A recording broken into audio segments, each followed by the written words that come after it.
हाथ के डालिया वाले ले घूमेले कावन सुबवा। अरे घूमेले कावन सुबवा। कुछ जगवा हमारो के दा हमारे आमा हो।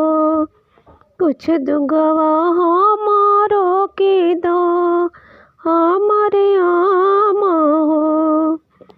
हाथ की डालिया वाले ले घूमेले कावन सुबह। अरे घूमेले कावन सुबवा। कुछ जुगवा हमारा के दा हमार चाची हो। कुछ जुगवा मारो के दा हमार चाची हो। पहले तो आई तो बेटी सब जोगा दिहती हो। सब जोगा दिहती हो। पहले तो आई तो बेटी सब जोगा दिहती हो। अब जोगा गइले बिकाए शहर पटना में। अब जोगा इले बिकाए शहर पटना में। हाथ की डालिया वाले ले घूमेले सुंदर सुबवा। रे घूमेले सुंदर सुबवा। कुछ जोगा हमारो के दा हमारे दीदी हो। कुछ जोगा हमारो के दा।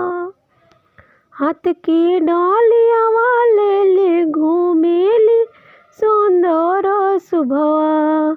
कुछ जोगा हमारो के दा हमार भाभी हो।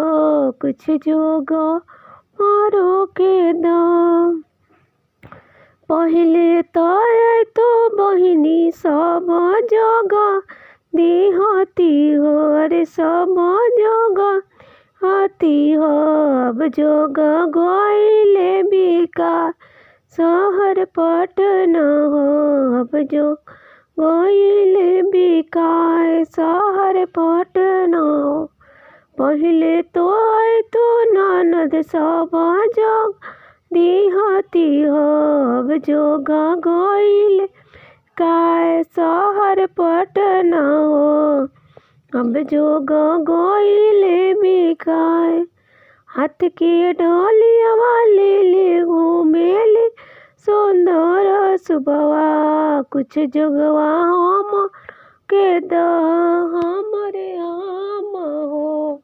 कुछ जगवा हमारो के दा।